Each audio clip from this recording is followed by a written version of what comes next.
Hey folks, welcome back to the shop. Today I want to go over just some stuff I was running into on new hulls. Getting crimps together on new hulls. I've got a bunch of 3-inch hulls here, 28 gauge. These are new hulls. Sometimes it can be intimidating to put a new crimp on these. And there's some little tips and techniques. I guess that's probably more of what I want to go over is how to make it a little easier, a little quicker, get a little bit better result, more consistent result. I think that's probably one of the biggest things that we want to strive for when we're reloading. Maybe not so how pretty something is, but how consistent they are from shell to shell. Just so you can maintain the same velocity or close to the same velocity, same pressures, just consistency. That's what you're after, obviously when you're making your ammo yourself. When every shot feels the same, every pattern hits pretty close to the same, it feels pretty good when that first bird or critter or squirrel, pheasant, chucker, quail, hits the ground. When you've put all that stuff together, it's kind of like making your own fishing lure and all that kind of stuff. But anyway, so what I'm doing is I've got some steel shot rounds that I'm working on with new hulls. These aren't hulls that I've shot before. So I'm going to use new hulls and show you kind of the process I go through to make them look good and hopefully be consistent. That's the big thing, is consistency. So what I'm going to do is bring the camera around here, get you guys over here on my side where we can see this a little bit better, and we'll go from there.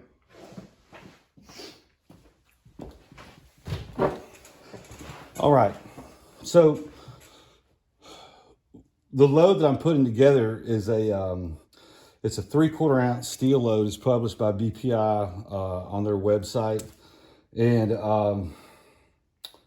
just to save a little bit of time in this, I have already gone together and put together 4 of these. So this is little gun powder with TPS wad, 3/4 ounce of number 4 steel shot.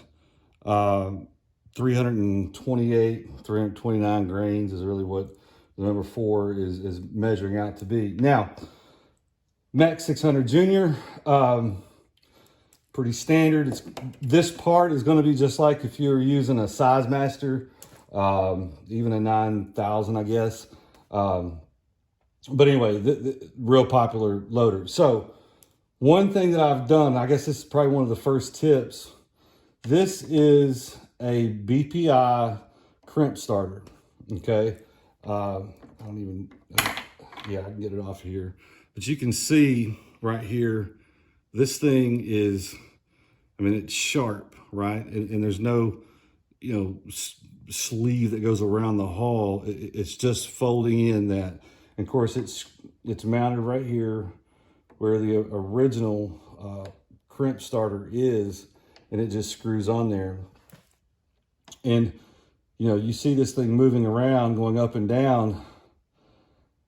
Having that set in one particular spot for me is not super critical, because I'm doing a lot of this by feel, okay? There's no way that I would be able to just, take this press all the way down on a pre-crimp stroke. You'd crush your hull, right? Especially with this. Now you might be able to get it adjusted just right with your the factory plastic piece that swivels. Now, we like to do this because it puts a nice sharp edge. So let's take a hull. This hull has obviously not been crimped. So one of the things that you'll notice in here is when I come down, see that hull kick? So basically, it's not all lined up right now.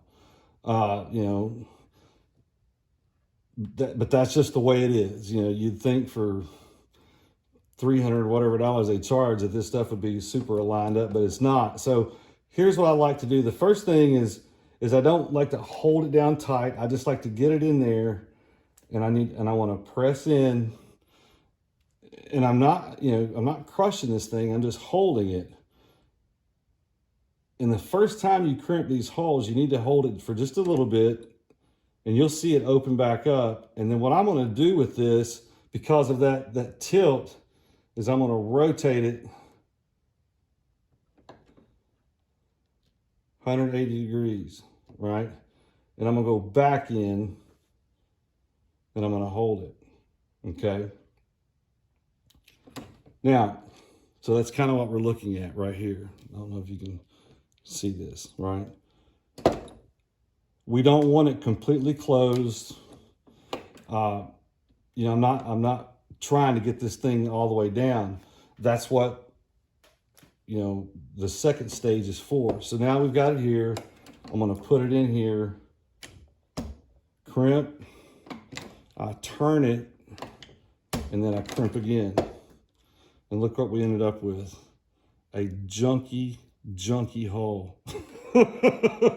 See? And you're like, well, what the heck, man? Well, let me tell you, this is the recipe right out of their book. I don't want to get into a big long rant about that, but one thing that we notice when we look at this hole, there is a lot of room in there. I think this load, and I could be wrong, I need to go back and look. I think it may have actually been put out there online that it was a roll crimp with an overshot card just to hold everything in.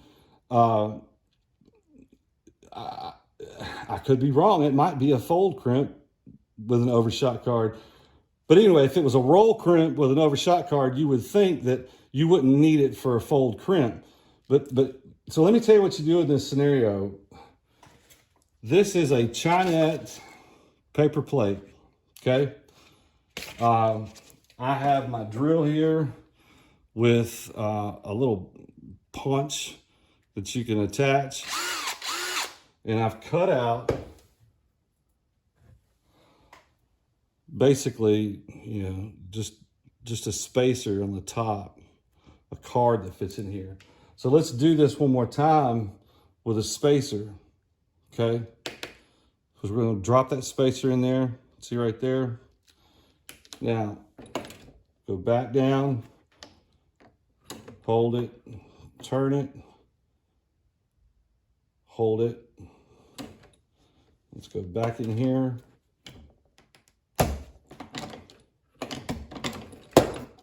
Wow, what a difference. Just that little tiny bit of gap, kept us from crushing that hole over here. So that's a pretty decent crimp. The cam is set up in a pretty good location to roll that over. It's got a nice taper. Basically, that means it's going to help it feed a little bit better into a semi-auto or a pump gun. Over and under, side by sides wouldn't have that big of an issue. So let's take another overshot card, put in here. Let's try it again. So down, hold it, turn it, down. See, now look here. Here's another mistake. I just did that myself. I just crushed that, putting too much force on it. Now, hopefully the world hasn't ended here. I'm just going to try to smooth that out. And look, ain't nobody perfect. I've been doing this for years. Let's see what happens. See? I saved myself. So we got two pretty good looking holes right there, okay? I'm gonna try another one without the card and let's see what the result is. I'm gonna go a little bit easier on this pre-crimp. I'm not really gonna push it down. Sometimes that helps.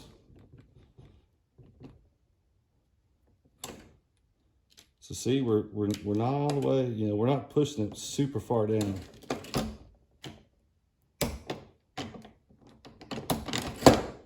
Again, crushed it all up pieces. You know, so if you end up with results like this, don't get frustrated. You know, don't go off the wall. Man, this loader's a piece of junk.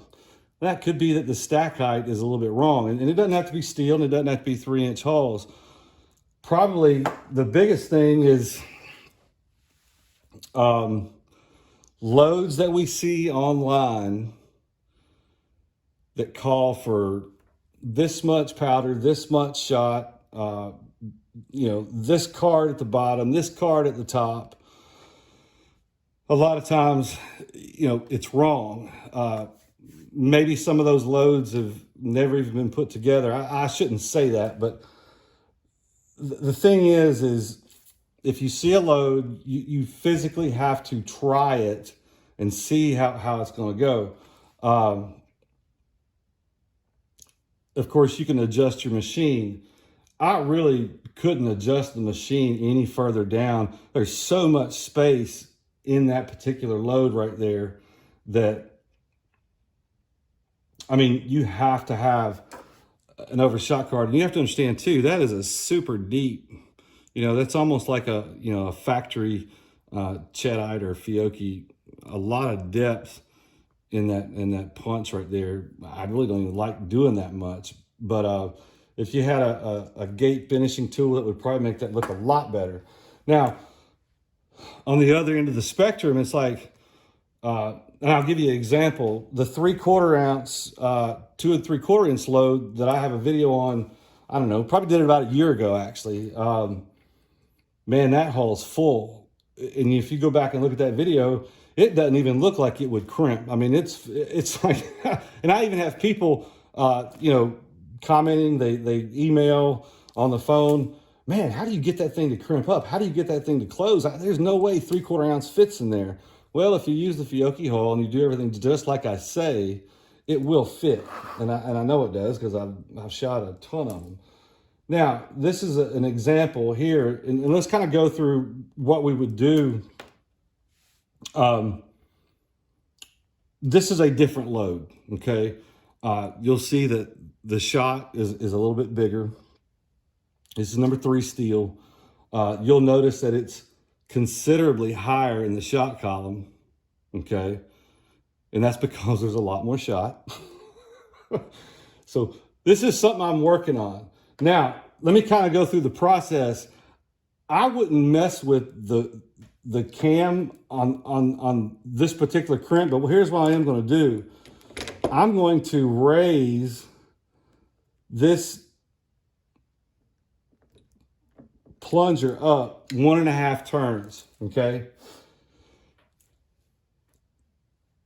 And because I know it's not going to handle this. Matter of fact, just to start off with, I might even go, let me go one half more. So we'll go right here, okay? And I think, you know, if you need to adjust your press, a lot of times the cam adjustment is not so much what you need to do. It has to do with pre-crimp and then the crimp depth. So let's put this in here and try this.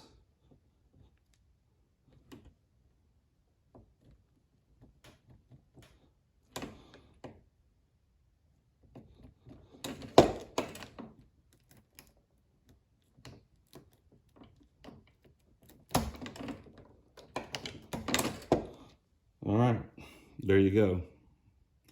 Much shallower crimp, still got the taper. It is not bulging or expanding.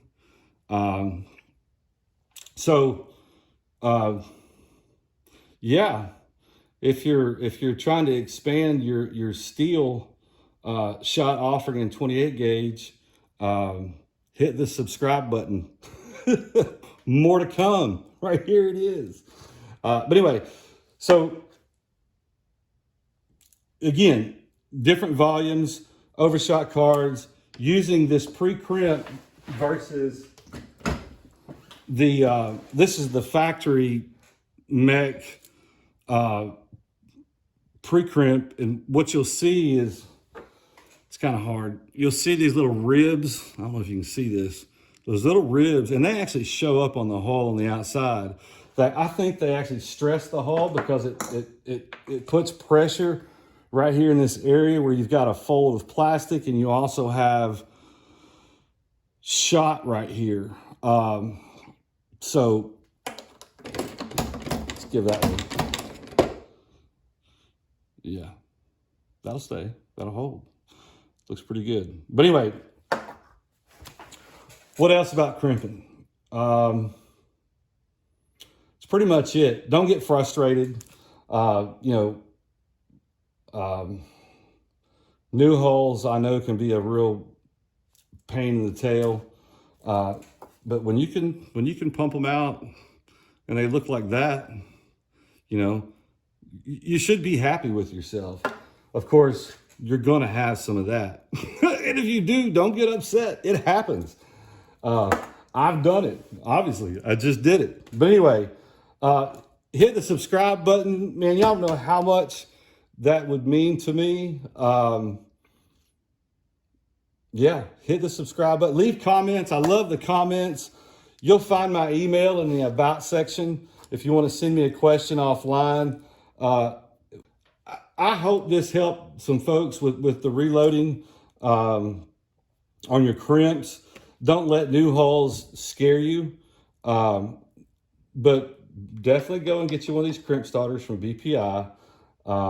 They sell two different versions. There's a 12 and a 20 gauge, and this is the 28 410. So I switch it back and forth on both. It works great for new 410 holes too. If you're roll crimping, you don't have to mess with none of this stuff. You can just get your overshot card, do your roll crimp, and be done with it. The only thing that the reason I like fold crimping is it's super easy. You pick your hull up, you clean it, you process it just like you would, and then you re-crimp it. With a roll crimp, I guess I haven't messed with them enough to know if you can get that funky shape from a roll crimp. You see this? This is a roll crimp.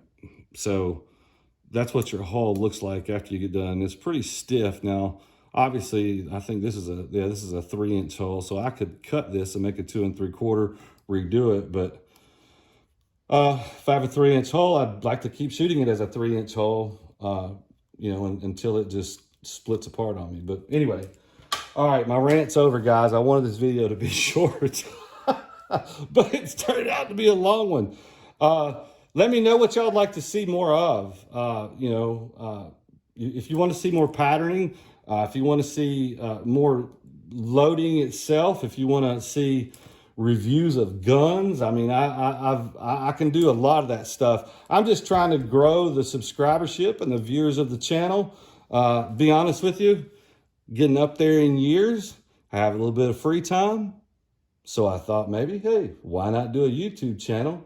And what I didn't realize is if you don't have people telling you that they're going to subscribe to your stuff, you can be on YouTube all your life and nothing don't matter about it. But anyway, subscribe, leave a comment, and let me know what y'all want to see.